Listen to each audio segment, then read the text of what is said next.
Assalamualaikum warahmatullahi wabarakatuh. Halo semuanya, selamat datang di Poku Poku. Halo sahabat Poku-Poku semuanya. Wah, gak kerasa nih udah episode 3 aja ya.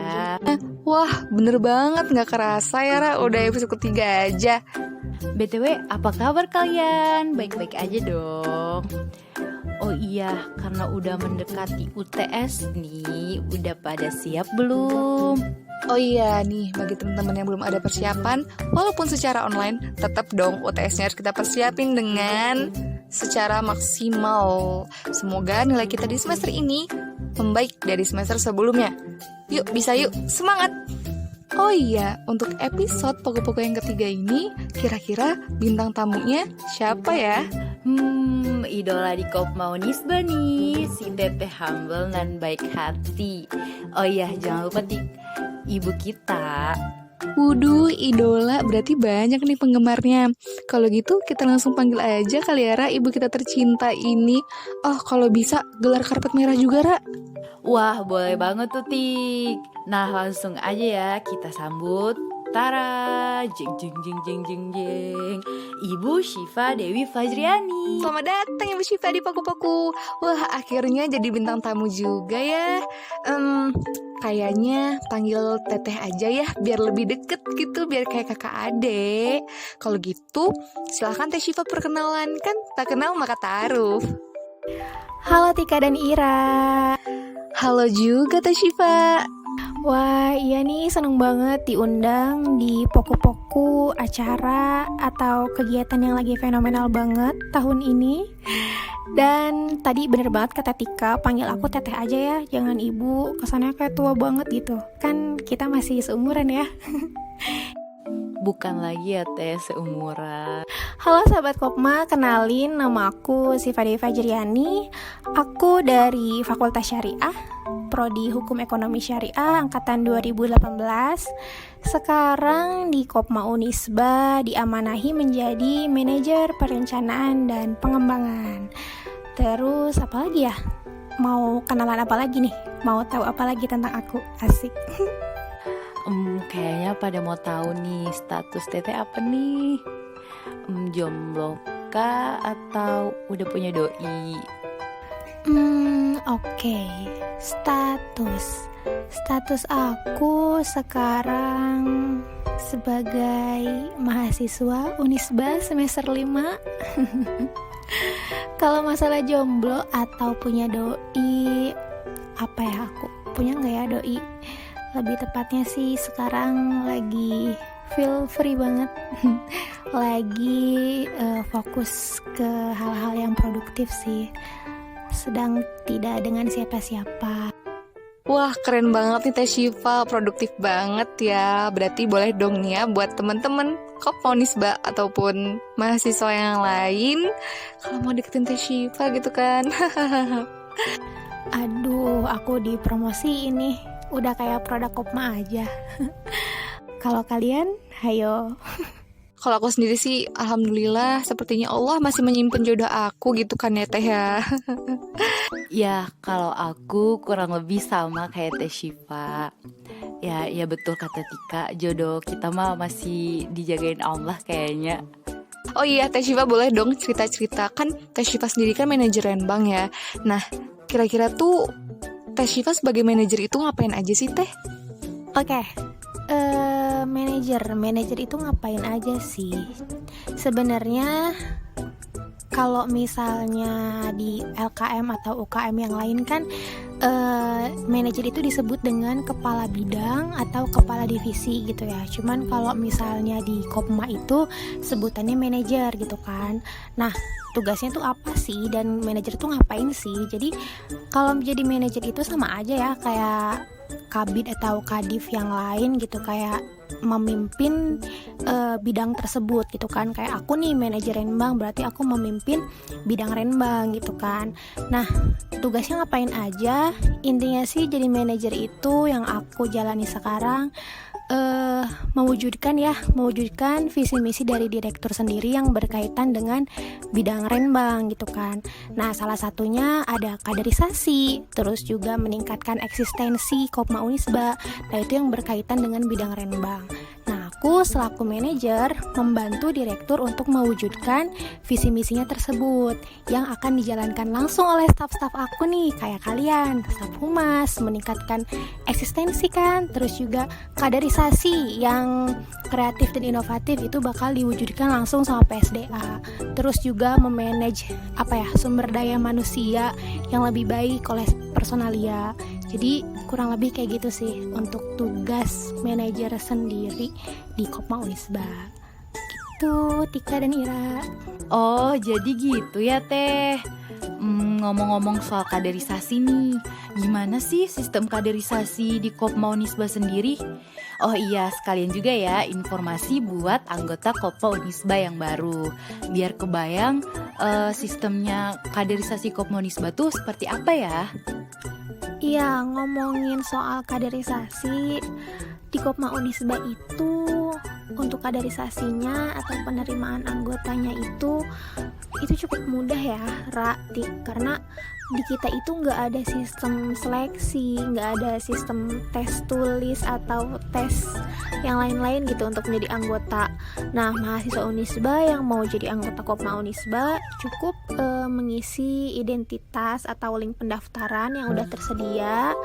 Terus kalau udah isi itu, kalian wajib banget bayar simpok dan simwa atau simpanan pokok dan simpanan wajib. Nah, itu ditandakannya kalian menjadi anggota koperasi itu kalau sudah membayar simpok dan simwa. Nah, sebenarnya membayar simpok dan simwa itu juga buat kalian sendiri gitu kan, untuk modal usaha kita juga, usaha koperasi kita bersama. Terus juga nanti bakal digolakan dan nanti di akhir tahun bakal dibagikan lagi deh ke kalian berupa SHU. Nah, itu yang pertama.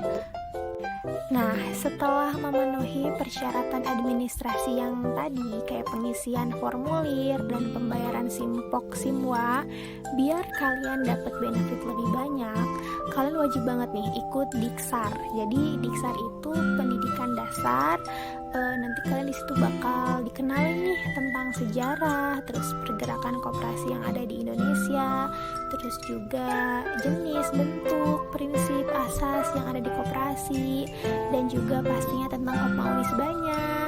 Terus ada simulasi usahanya, kayak gitu ya kurang lebih. Terus setelah Diksar ada Dikmen. Dikmen itu pendidikan menengah. Nah, di situ bakalan dikasih tahu juga nih tentang kepengurusan dan tentang kepengawasan, fungsinya gimana sih gitu kan, pengurusan pengawas tuh. Terus juga bakal dikasih tahu lebih dalam lagi tentang koperasi, kayak sistem usahanya kayak gimana, terus kayak manajemen keuangan, manajemen usahanya kayak gimana. Nah, itu di Dikmen juga bakal dikasih tahu kayak gitu. Wah, berarti untuk menjadi anggota Kopma Unisba cukup mudah ya Teh ya. Yang penting kita tuh punya kemauan untuk belajar berwirausaha. Dan tadi kan Teh Syifa udah ngomongin nih tentang Diksar dan Dikmen. Apakah masih ada kegiatan yang lain Teh? Nah, bener banget Tik. Jadi kalau buat gabung nih jadi anggota Kopma itu syaratnya gampang banget, tanpa ada seleksi kayak gitu kan. Terus tinggal ikut Diksar dan Dikmen. Dan selanjutnya itu kita ada kegiatan magang. Nah, jadi magang itu di dalamnya kita bakal mempelajari nih, nanti teman-teman anggota bakal tahu gimana sih sistem kepengurusan yang ada di Kopma Unisba. Terus juga bikin project bareng sama Kopma Unisba. Terus juga bareng-bareng mengembangkan usahanya Kopma Unisba. Nah, itu nanti ada di magang. Terus juga bakalan dapat sertifikat magangnya nanti dari PSDA-nya. Kayak gitu. Wah, asik banget ya magang di Kopma Unisba, dapat sertifikat lagi. Nah, Teh, setelah melalui Diksar, Dikmen, dan magang, apakah itu bisa nih menjadi syarat kita untuk menjadi pengurus di Kopma Unisba? Yaps, bener banget. Jadi, kalau kalian udah mengikuti tuh serangkaian kegiatan kaderisasi yang awal kayak Diksar, Dikmen, terus magang, kalian bisa banget gabung jadi bagian dari kepengurusan. Dan benefit yang lebih banyak lagi, salah satunya mendapatkan poin keaktifan. Jadi kalau udah ikut Diksar, itu kalian kalau misalkan nanti nih ikut berkontribusi di acaranya Kopma, kayak jadi kepanitiaan, terus juga sering ikut kegiatan Kopma, itu kalian bakal dapat poin keaktifan. Nah, poin keaktifan itu dikumpulin berbarengan dengan poin transaksi, itu nanti di akhir tahunnya bisa mendapatkan SHU yang lebih besar. Jadi kayak gitu, guys. Wah, ternyata seru juga ya Teh ya. Yaps, bener banget. Nah, jadi perlu diingat banget nih sama teman-teman semua anggota baru yang sekarang baru gabung nih di Kopma Unisba. Kalian nanti wajib banget ikut Diksar, karena Diksar itu ya gerbang awal kalian nih di Kopma gitu kan. Kalian bakal belajar lebih banyak lagi kalau misalnya ikut Diksar, nggak cuma hanya sekadar anggota koperasinya aja, tapi nanti juga kalian bakal dikasih pembelajaran, pelatihan, terus juga dapat benefit lebih banyak kayak tadi yang aku sebutin, poin keaktifan yang bisa nambahin nanti SHU kalian di akhir tahun, kayak gitu. Wah, ternyata seru juga ya kegiatan di Kopma Unisba, mulai dari magang, Diksar, sampai nanti Dikmen. Nah, kalau menurut Teh Syifa sendiri nih, pengalaman apa sih yang paling berkesan selama di Kopma Unisba yang Teh Syifa dapetin, yang tentunya nggak Teh Syifa dapetin di tempat lain? Wah, kalau pengalaman sih jangan ditanya, Tikra. Banyak banget, apalagi aku kan gabung di Kopma Unisba dari aku jadi maba ya, dari tahun 2018. Nah, ketika aku jadi anggota, yang paling aku ingat sih pengalaman ketika aku diajak langsung sama Direktur Kopma Unisba waktu itu, Pak Yogi Herlambang, buat ikutan lomba bisnis plan. Itu seru banget sih. Aku bareng teman-teman aku dari CSG 33 bikin bisnis plan, bikin proposal bisnis plan, dan ya seru banget deh. Jadi kita pengalamannya jadi tahu nih gimana cara bikin bisnis plan yang bagus, yang kreatif dan yang menarik. Nah, selanjutnya setelah aku aktif di keanggotaan, aku iseng-iseng kan nyoba buat daftar jadi pengurus gitu. Nah, di situ aku daftar jadi staf humas. Alhamdulillahnya diterima gitu kan jadi staf humas kayak kalian nih sekarang jadi staf humas. Nah, di situ aku nambah lagi pengalamannya. Yang paling aku ingat sih dari sekian banyak pengalaman yang kalau diceritain pasti bakal jadi novel sih, Tikra. Yang paling aku ingat itu dan yang paling berkesan ketika aku dan direktur diundang langsung buat menghadiri kegiatan Hari Koperasi Nasional 2019. Waktu itu tempatnya di Purwokerto. Aku seneng banget sih karena di sana kita ketemu pakar-pakar koperasi, tokoh-tokoh koperasi, terus juga sharing sama teman-teman Kopma seluruh Indonesia. Itu pengalamannya keren banget dan pastinya dapat jalan-jalannya juga di sana. Dan sekarang aku di manajer, bakal nambah pengalaman lagi pastinya karena pengetahuan tentang koperasinya juga nambah gitu kan. Dan pengalaman yang gak mungkin aku dapetin di luar kayaknya sih tentang manajemen waktu, Tikra, karena di Kopma Unisba itu manajemen waktunya keren banget sih. Kalian ngerasa gak sih kalian itu jadi deadlineer banget sekarang? Karena emang timeline yang udah disusun sama Kopma itu harus sesuaikan gitu kan, biar apa yang udah kita rencanakan di awal itu bisa sesuai dengan tujuan kita gitu kan. Kurang lebih kayak gitu sih, Tikra. Wah, Teh Syifa keren banget sih. Kalau kata anak Gauma, gils parah. Iya nih, Teh Syifa keren banget, pengalamannya banyak. Seru ya Teh, banyak pengalaman selama di Purwokerto, banyak ketemu pakar-pakar koperasi, pasti juga banyak relasi nih. Boleh ya kita banyak-banyak belajar dari Teh Syifa, karena dengan banyak belajar kita mendapat pengalaman, selalu produktif dan belajar akan menjadi pengalaman yang paling berharga untuk kita sendiri. Iya, bener banget Ra. Jadi di sana tuh ketemu orang-orang hebat, teman-teman baru yang mereka bercerita tentang pengalaman sebelumnya. Gak cuma tentang koperasi gitu kan, tapi bercerita tentang kehidupan sebelumnya lah yang bisa emang memotivasi kita gitu. Terus untuk relasi juga bener banget, itu dapat banget sih karena kita juga kan berkomunikasi dengan baik di sana dan juga saling bertukar nomor WhatsApp, nama Instagram, ya kurang lebih kayak gitu deh. Oh iya Teh, aku juga pengen nanya nih. Selama kepengurusan di Kopma Unisba, Teh Syifa suka dukanya apa ya Teh? Kan gak mungkin ya suka semua, pasti ada dukanya nih. Nah, kalau ngomongin suka dan duka, banyak banget sih, banyak banget. Nggak cuma sukanya, tapi dukanya juga banyak. Untuk sukanya sendiri, aku sih senang banget ya di Kopma. Salah satunya aku dapat teman-teman baru, terus juga apa ya, teman-temannya tuh yang emang bisa dijadiin kita saudara gitu, kayak apalagi kan berbeda-beda gitu kan dari beberapa fakultas dan beberapa kota, jadi kayak ya senang aja gitu dapet teman-teman baru dan pengalaman-pengalaman mereka juga ternyata keren-keren banget gitu yang bisa kita ambil gitu sih.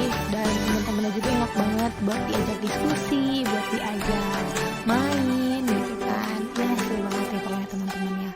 Itu salah satu yang aku dapetin di Kopma juga. Terus kekeluargaannya tuh ngena banget deh pokoknya di Kopma. Pokoknya aku ngerasa punya keluarga gitu. Apalagi kan aku anak rantau nih ya. Nah, ketika aku gabung di Kopma tuh ya aku berasa dapet keluarga gitu di sini. Terus kalau untuk dukanya sih sebenarnya aku nggak mau cerita, tapi ya buat pelajaran aja lah ya, nggak apa-apa. Untuk dukanya sih aku sedih banget ketika Kopma kemarin mengalami kasus gitu kan, kasus tersebut ya mungkin teman-teman semua di sini udah ada yang tahu apa kasusnya gitu kan.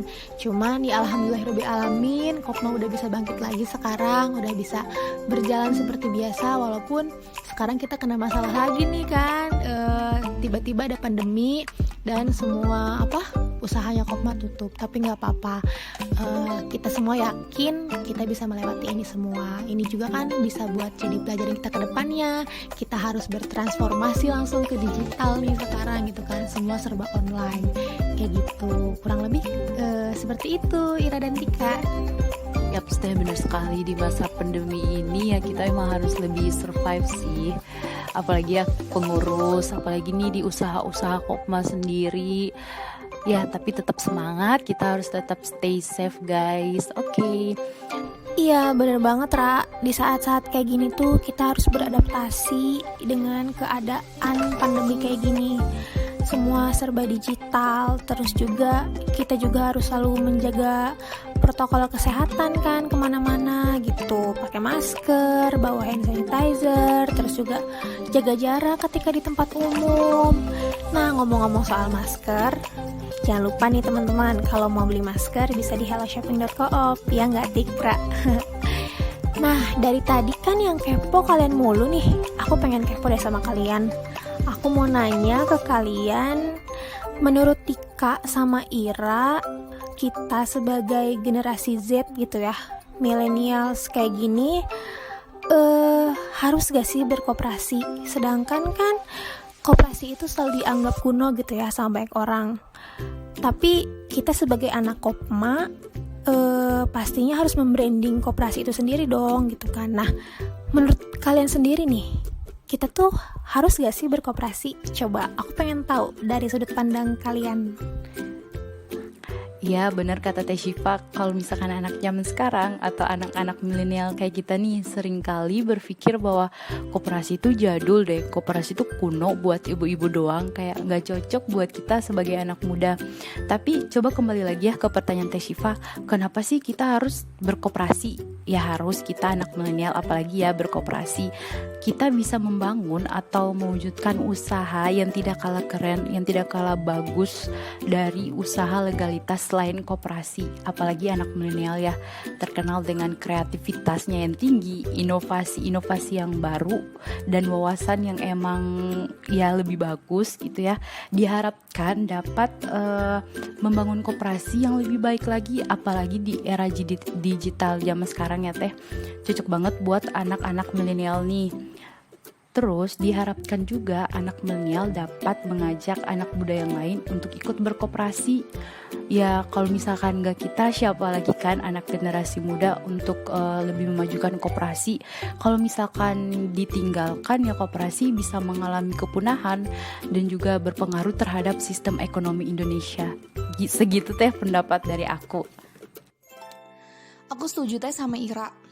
Kaum millennials yang pastinya punya ide dan inovasi yang sangat kreatif ini perlu untuk gabung di koperasi untuk mengembangkan lagi koperasi agar lebih maju.